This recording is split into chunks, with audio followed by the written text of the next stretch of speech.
Hello friends, Sonali's ক্যানভাসের আরও একটা ব্লগে সবাইকে জানাই স্বাগত। আমি সোনালি আর আজকে আরও একটা নতুন ব্লগ নিয়ে চলে আসলাম।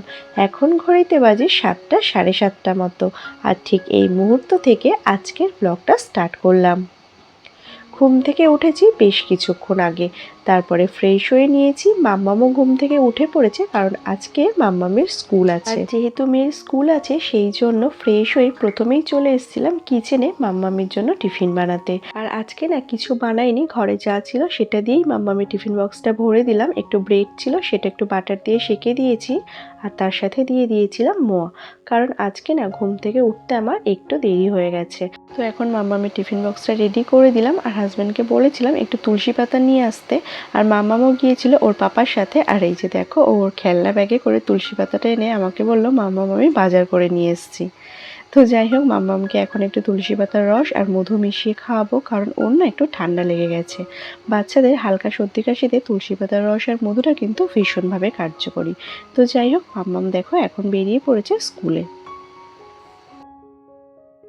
তো মাম্মাম স্কুলে বেরিয়ে যাওয়ার পর আমার কিচেনে যা টুকিটাকি কাজকর্ম ছিল সেগুলো কমপ্লিট করেছি, আর ততক্ষণে হাজব্যান্ড মেয়েকে দিয়ে বাড়ি ফিরে এসছে। তো এখন দুজনের জন্য বানিয়ে নিচ্ছি 2 কাপ চা। এখন যেহেতু অলরেডি হালকা হালকা ঠান্ডা পড়তে শুরু করে দিয়েছে, তো সেই জন্য সকালবেলা গরম গরম 1 কাপ চা না হলে যেন দিনটা শুরুই হতে চায় না।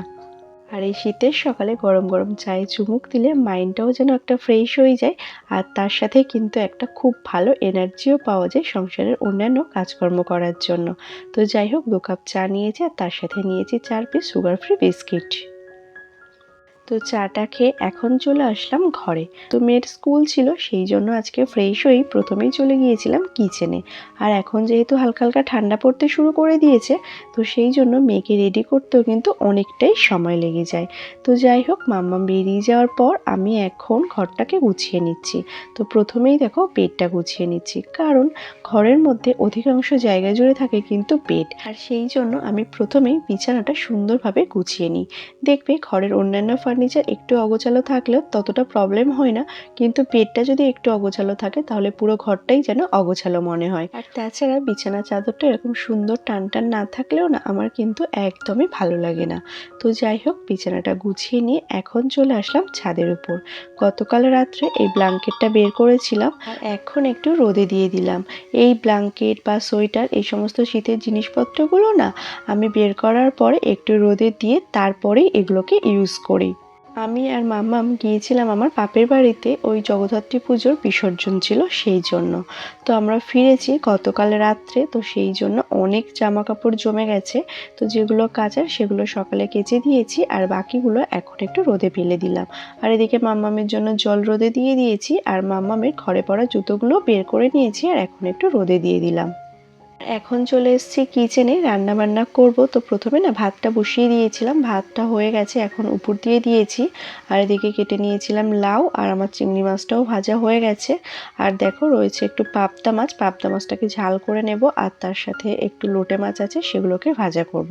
তো হাজব্যান্ড মাছ নিয়ে আসতে চেয়েছিল, আমি বললাম যে আনার দরকার নেই, যেটুকু আছে সেটুকুই আজকে রান্না করে নেব, কারণ অলরেডি বেশ অনেক রকমের মাছ আছে, তারপরে আরও মাছ নিয়ে আসলে সেটাও মানে জমতে থাকবে। তো এগুলোকে আগে ক্লিয়ার করে নিই, তারপরে আবার নতুন মাছ আনা যাবে।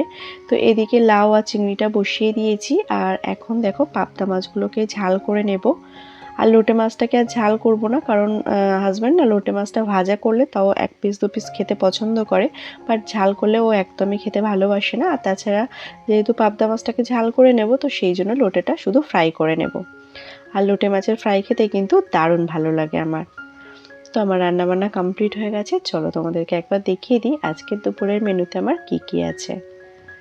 তো এই যে করেছি লোটে মাছের ফ্রাই, যেটা ভীষণ টেস্টি, আর তার সাথে লাউ চিংড়ি, আর তার সাথে করে নিয়েছি পাবদা মাছের ঝোল। পাবদা মাছটা না ঝাল করলাম না, কারণ যেহেতু আজকে মাম্মাম খাবে, তো সেই জন্য আলু টমেটো দিয়ে এইভাবে একটু মাখা মাখা করে নিয়েছি। তো বেশ কিছুটা সময় পর আবার তোমাদের সামনে আসলাম। এখন ঘড়িতে বাজে 10:30 মতো, আর এর মধ্যেই কিন্তু আমার রান্নাও কমপ্লিট হয়ে গেছে। আর এখন আমি স্নান করে নিয়েছি। তো স্নান সেরে ছাদে গিয়েছিলাম, ভিজে জামা কাপড়গুলো মেলে দিয়ে আসলাম, আর তার সাথে সকালে যে সমস্ত জামা কাপড়গুলো কেচেছিলাম তার মধ্যে যেগুলো শুকিয়ে গিয়েছে সেগুলো নিয়ে আসলাম। অনেক জামা কাপড়ই এখনও শুকায়নি, কারণ আজকে না আকাশটা বেশ মেঘলা মেঘলা আছে। তো দেখতেই পেলে কতটা জামা কাপড় তুলে নিয়ে এসছে। এখনও প্রায় ওরকমই জামা কাপড় আছে যেগুলো এখনও শুকায়নি।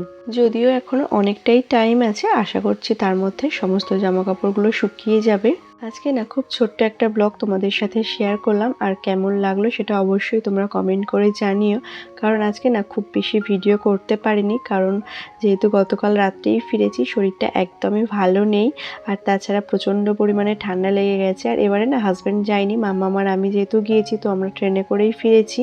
আর ট্রেনের হাওয়াটা লেগেছে না, তার জন্য সর্দিটা আরও বেড়ে গেছে। আমার মেয়ের দুজনেরই না ঠান্ডা লেগে গেছে। তো সেই জন্য মাম্মামকে বলেছিলাম আজকে স্কুলে না যেতে, কিন্তু ও যেতে চাইলো, তো সেই জন্যই ওকে পাঠিয়েছি।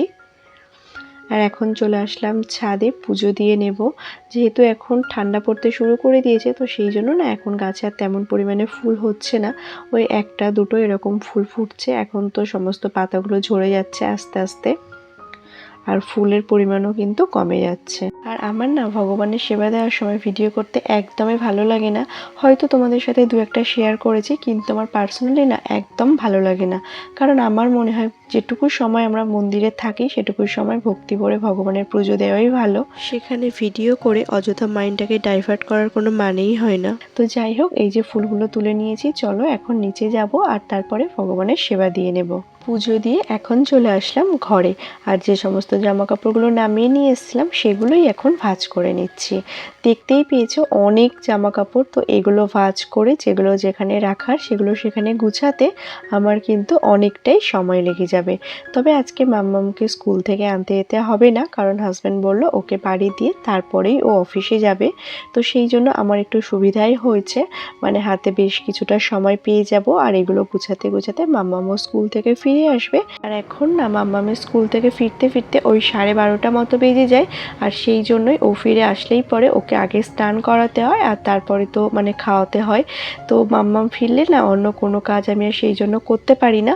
তো সেই জন্য খুব চটজলদি জামা কাপড়গুলো গুছিয়ে নিচ্ছিলাম, যাতে ওর ফিরে আসার মধ্যেই আমার সমস্ত কাজ কমপ্লিট হয়ে যায়। আর আজকে আমার এই ছোট্ট ব্লগটা যদি তোমাদের ভালো লেগে থাকে তাহলে প্লিজ একটা লাইক করে দিও।